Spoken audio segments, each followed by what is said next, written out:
Hi everyone, my name is Siamak and this is my Geosynthetics podcast. I have a very special guest in this episode, and as you can see, I have Peter Davies from South Africa talking to me today. So as you've seen, my previous podcast episodes have taken us to different countries. We've gone to Germany, we've gone to the United States, and today we are in South Africa. It's early morning your time, Peter. How are you? And I hope it's a beautiful day in South Africa today. It is. It's a fantastic day. We're about 7:15 in the morning over here now on the Natal, South African East Coast of Durban. We're a ocean city. It's a lovely place, much like Brisbane. Very good, very good. So as my all my other episodes, Peter, I want to start with a question about your career. So quite simple, where did you start as an engineer maybe, and how did you end up in geosynthetics industry? Yeah, great. Okay. I've been following your podcast with some interest because a lot of the people you've spoken to so far have been colleagues of mine. I'm thinking of Kent von Marberge, Rob McElraith, Brendan Swift, Warren Hornsey. It's really quite enjoy what you're doing here. How I started was quite a story actually, because I'm not an engineer. In South Africa, I have what is called a matric. I think it might be A levels in England and in Australia. And when I finished my school career, I didn't know what I wanted to do. I wasn't smart enough to get a bursary to go to university. My folks weren't very rich. So my mother was the managing director, PA at Frankie Paul. And she said, why don't you come and work for Frankie Paul? I said, okay, I'll do that. But I should have realized that I would be seen as the MD's PA's puppy. They put me through the works there. I spent months behind concrete mixers. In those days, we mixed concrete with the old 10-7 Wingate. Yeah. And I had to push the wheelbarrows. To this day, I know how many wheelbarrows a labourer can push in a day. And then fixing steel until my fingers bled. Okay, power cages and things like that. Anyway, I worked for Frankie Power for some 10 years, ending up in the estimating office. And then I was retrenched in 1977. South Africa went through one of its cyclical downturns. And there I was, a young man with a young wife and two small children, and no job. And of course, well, in those days, we had no internet. There was no email. There was not even a fax in those days. All applications had to be done by letters to ads in newspapers, which I did. For months, I wrote letters to newspapers, not having much luck, okay? And then one day I decided to change my tactics, and I used humor in my letter, pointing out when my dog was starving, I needed a job. Anyway, a company known as Noel P. Hunt in those days, which, by the way, had Australian beginnings, sort of liked my letter, and they interviewed me in Joburg, then flew me down to Pinetown, which is in Durban, the head office. And I was grilled by the entire board. They didn't taking on technical representatives easily in those days.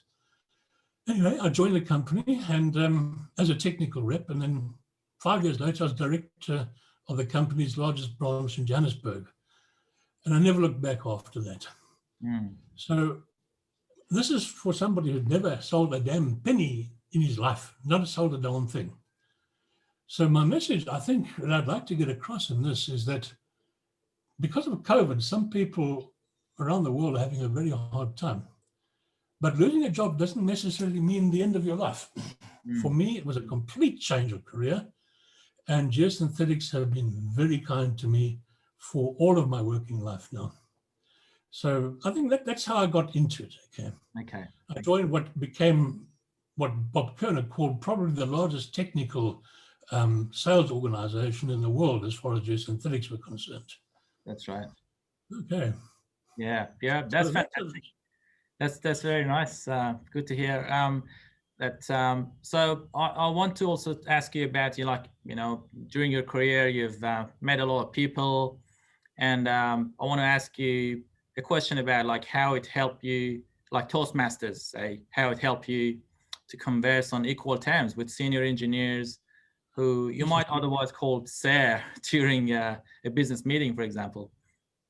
That's a good one, Siamak. I was never a public speaker. And my sister, my little sister, asked me to be master of ceremonies at her wedding. Okay. And I thought, how hard can that be? So I winged it. And I blew it completely. I forgot to ask my dad to speak. You name it, I did everything wrong. And I said to myself then, this will never happen again. Yeah. And I joined the Johannesburg Engineers Toastmasters Club. And I found myself among people I would normally call sir for a long time. People by far my superior, principals in consulting firms, in the same boat as me, terrified to speak in public. Yeah, okay. And I stick it now, became part of the committee, spent some 5 years there, became a competent Toastmaster. And that helped to launch my career in a way because it made me easy with public speaking. And also met a lot of people who were decision makers in the field that I was in. Yeah. So once again, I can recommend to anybody, particularly engineers who don't get that much training in public speaking at university, to join your local Toastmasters club if you really want to get on, because you're leading site inspections, you're doing all sorts of things. There's actually quite a lot of public speaking. And I said that launched me in a career of lecturing. You know, I've lectured at just about every tertiary institution in South Africa that has a civil engineering outlet, and thousands. I've actually managed to speak to thousands of engineers on geosynthetics. And that all started at Toastmasters. And so I recommend it highly. Yeah, no, that's great. That's perfect.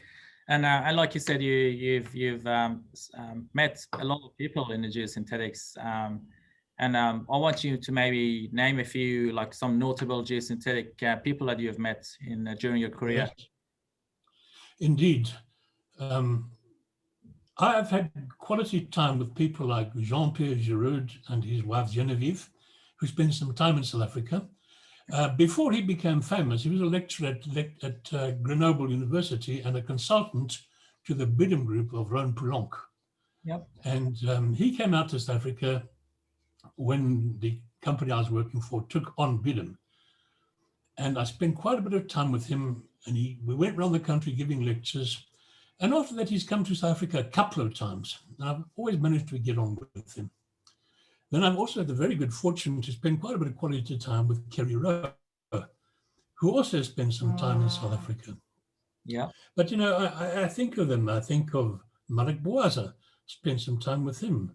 John Cowland, lots of work with him. Michael Harbaum of Germany. Paul Barker of the original Aquitaine, which became, he went to Canada and joined Solmax. But he was one of the pioneers in the geosynthetics industry, geomembranes in South Africa. And of course, people like Kelvin Legg, who is basically the regulator in South Africa. You know, and all the people I've spoken about. Jorg Hitten, I spent some good time with. Difficult guy, wonderful teacher. So, yeah, and, you know, because of my interest in what I did an awful lot of studying and wrote a number of papers, which took me around the world. With KTEC and subsequent to that with Aquitaine. I've been all over the world, delivering papers, attending conferences, meeting up with these people. It really has been a wonderful ride, quite frankly. That's great. But, yeah, no, yeah. I should even mention perhaps a whistle-stop tour of Australia and New Zealand in 2002 with Kent and Michael Harbaum and Kelvin Legg talking on geosynthetics. You know, that was well-received. Lectures all over the place. I think 15 flights in 17 days or something like that. Geofabrics Australasia really worked our case over there. Yeah, yeah. They were the hosts of the whole event. That's right. No, I believe, you know, that's a fantastic opportunity that the geosynthetics provide to most of the people that I've spoken with, you know, talk really highly about, you know, the opportunity to travel and meet new people and and really great people. That's I think one of the beauties of our industry. You're right. I mean, I loved my time at Frankie Paul. I used to love to be out on the contracts, but I'd probably still be out on the contracts. It was a complete career change, and I can recommend to anyone really that geosynthetics is such a vast field and so underutilized to this very day. Yeah. So many designers don't use them properly.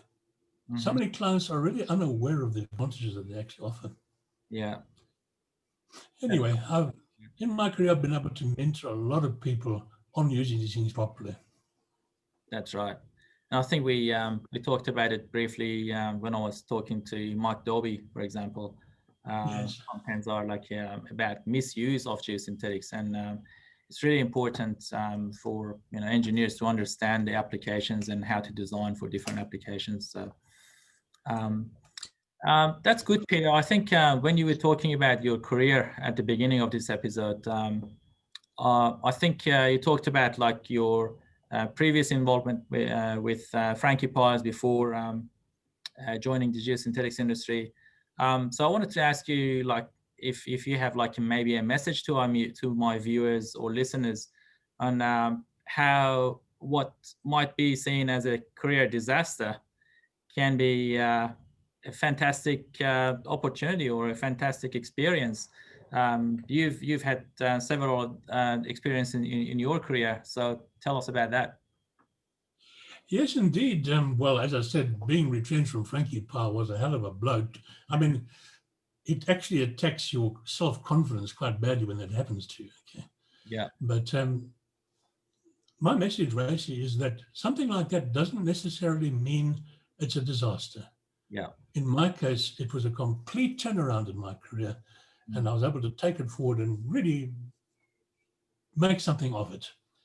So if the COVID situation has affected any of your listeners throughout the world, don't despair. It's a tough time, but we've all been through tough times. I mean, in South Africa, our civil engineering industry is so damn cyclical, it's possible to try and decide how big to make a company. So people do tend to get retrenched from time to time. But if you keep your courage and maybe turn into a completely different direction, that might be the start of something really good for you. Was for me. Yeah, no, that's a very, very good message.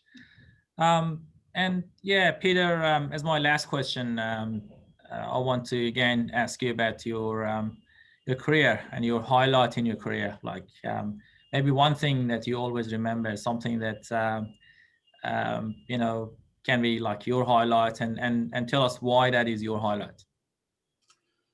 Well, I think the first one would have been being made a director of what was then called Noel P. Hunt, became KTEC, a company that only employed engineers and technicians, and I was not one of those.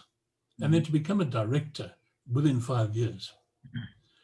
And well, okay, as things go, I spent 10 years with the company, and then I decided I wanted new directions, and I joined what was then called Gundel Lining Systems. Oh, yeah.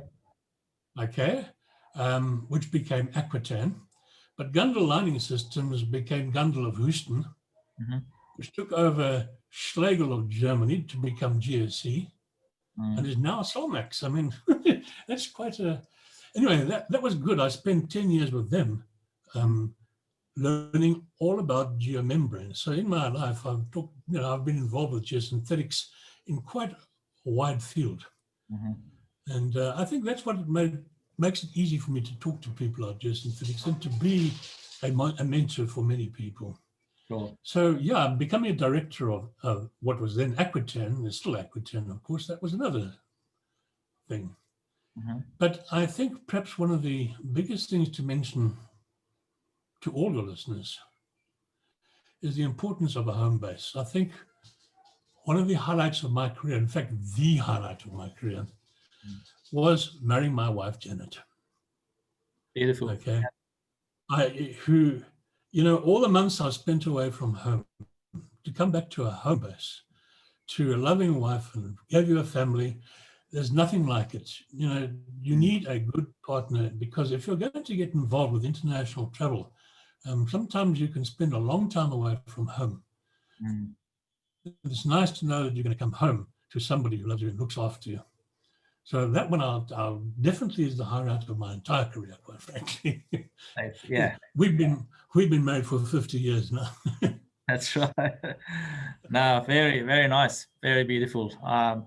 And I think that's probably a highlight of a lot of people's career, in our industry or other industries. I think that's a very important support that you need throughout your career. Very good. No, I think that's what we have time for today, Peter.